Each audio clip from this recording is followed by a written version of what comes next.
alumnos, les voy a desarrollar todo lo que nos va a llevar al Virreinato del Río de la Plata y el desmembramiento del Río de la Plata y las cuestiones de límites. Por lo pronto parte del trabajo del parcial asincrónico, que podría ser, por ejemplo, las consecuencias del desmembramiento del Virreinato del Río de la Plata. Bueno, en primer lugar, les había dado la fundación de ciudades, los fundadores. Me pareció muy bien el que me contestó que el fundador de Tucumán es Diego de Villarroel, muy bien, porque Pedro de Zurita, que formó las primeras ciudades del barco 1, barco 2 y barco 3, fueron naciendo como asientos en los lugares cercanos a las ciudades sur de Salta, Tucumán, hasta Santiago del Estero. Que Santiago del Estero en 1550 inicia el poblamiento del noroeste con la ciudad madre, que es Santiago del Estero, fundada en 1550 por Francisco de Aguirre, que venía del itinerario del oeste, o sea, que venía desde el Alto Perú, por mar vino y llegaron hasta Chile, en donde se reunieron, y Francisco de Aguirre, que era un gran peleador, no sé a cuántos mató, y fue a fundar Santiago del Estero.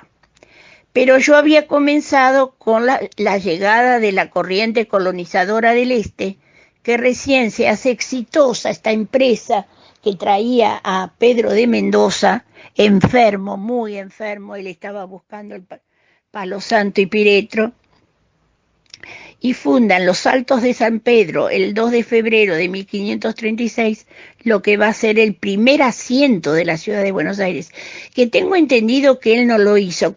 Siempre cotejen con Daniel Balmaceda, que es muy buen historiador también.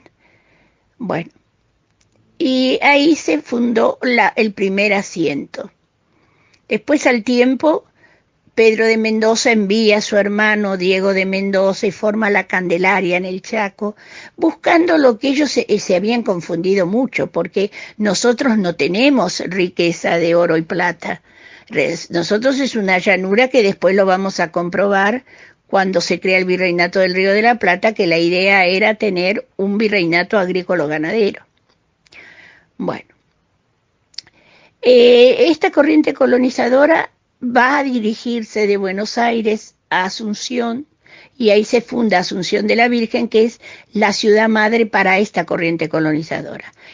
Con respecto al virreinato, que podía ser un tema lindo para que hagan un trabajo asincrónico con el mapa en el medio, tenemos entonces que señalar que las causas de la creación tenían causas directas e indirectas. En ese entonces España piensa Portugal también, piensa Inglaterra sobre todo, porque Inglaterra hasta bien entrado el siglo XX fue un poco líder el imperialismo que dominaba, que se necesitaba un virreinato agrícola-ganadero, sobre todo para sostener al sector del noroeste del país y lo que tenía que ver con el Alto Perú, con la audiencia de Charcas, con los productos frescos del campo. Por otro lado, estaba el peligro inglés y francés en las costas del Río de la Plata, además del peligro portugués en la colonia del Sacramento. Así que fíjense cuántos motivos tenían para crear el Virreinato del Río de la Plata, que, vuelvo a decir, fue obra de Carlos IV. El virreinato estaba formado por intendencias. Las intendencias, de las cuales van a desprenderse después las provincias, eran la Intendencia de Buenos Aires, la Intendencia de Asunción, la Intendencia de Córdoba del Tucumán, de Salta del Tucumán, de Potosí, de Charcas, La Paz, Cochabamba, creo que no me olvido ninguna. Y luego los gobiernos anexos. ¿Qué pasa con el virreinato? El virreinato se desmembra en 1810 y empiezan los conflictos de límite en 1811, la independencia del Paraguay, un país que en ese momento era próspero y extraordinario país. Ya tenían todo, hasta petróleo tenían en ese momento, que estaba bien mirado por los norteamericanos ese tema. Luego, en 1825, que después se va a cumplir 100 años después, Bolivia, un país a la que le debemos mucho y es un país muy vinculante con la Argentina. En 1828 se separa con que un sector que podría haber continuado como otra pampa, Uruguay. En 1885 Brasil y Chile tuvimos distintas etapas desde 1881 con el Tratado de las Altas Cumbres, 1889, 1904 y 1981 con la cuestión del Beagle. Voy a hacerles una breve explicación de límites y fronteras. Fronteras hemos terminado cuando dijimos que eran franjas de 150 kilómetros a uno y otro lado de la zona limítrofe, que indicaban los movimientos, digamos, los intercambios y guardando la soberanía de cada país. Por eso cada uno de los 5 países que limitan la Argentina tuvieron sus propias cuestiones de límites. El caso más complicado, que gracias a Dios terminó con esa zona de paz, pero con la pérdida de la zona del Canal de Beagle, que realmente era una posesión argentina, porque O'Higgins, que creó la Constitución chilena, dijo: Argentina es un país del Atlántico y Chile es un país del Pacífico. Sin embargo, eso no se cumplió porque se podría haber continuado el meridiano de 68 que separa las dos tierras del fuego y haberlo continuado y no entregar así el Beagle a Chile, que no tiene mucho razonamiento eso de la cuestión del glaciar.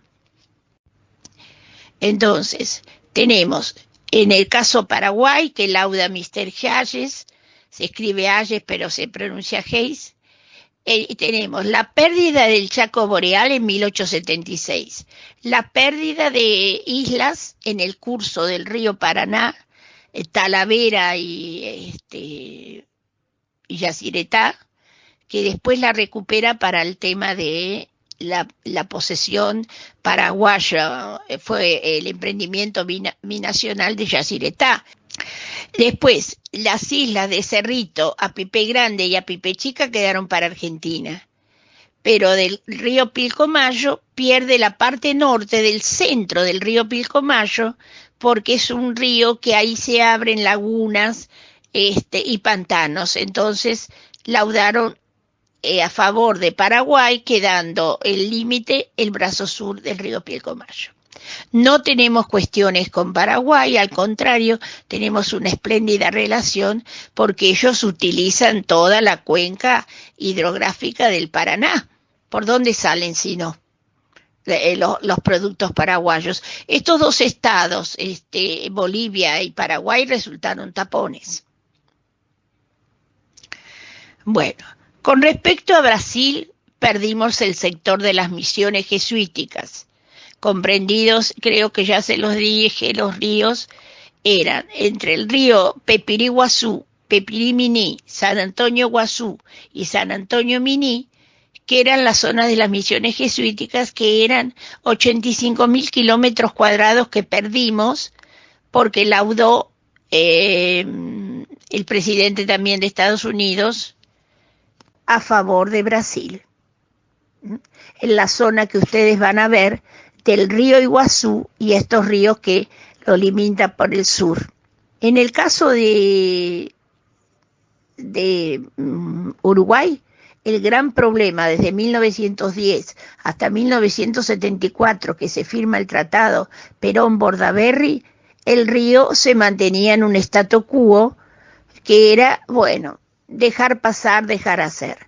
Y por otro lado, en la cuestión de los ríos, el límite tiene que pasar por las mayores profundidades, así como en las montañas. Para determinar el límite se usan las mayores alturas, que es lo que usamos en Chile. Entonces, con esto de que el límite debe pasar en zona hidrográfica por el Taluego Baguada, eso quedó sin solucionar durante muchos, muchos años. Hasta que vino Luis María Drago, un diplomático argentino que ayudó a Venezuela en una cuestión económica que tuvo, que laudó del siguiente modo: en la cuestión de ríos que son gestores de la historia de un país, como es el Río de la Plata, el límite debe pasar por la mitad del río. Así que ahora tenemos mitad para Uruguay, mitad para Argentina. En el caso Chile tenemos 4 sectores.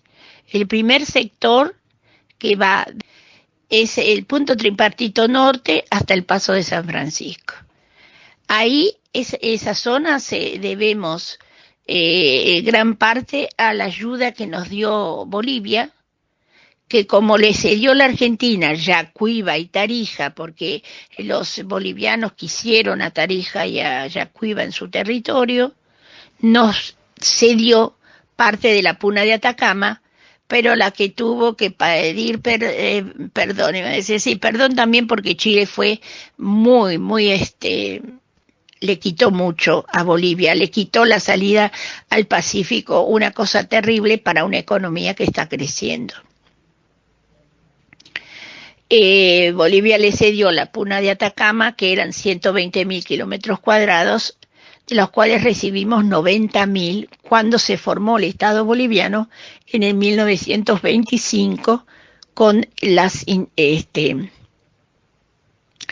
con los estados que hemos mencionado al principio: La Paz, Charcas, Potosí, Cochabamba. Bueno, después, desde la cuestión del San Francisco hasta el sector de Pino Achado, a los 38 grados de latitud sur, se usa las más altas cumbres que dividen aguas. Por eso el límite tiene que pasar por la cordillera occidental.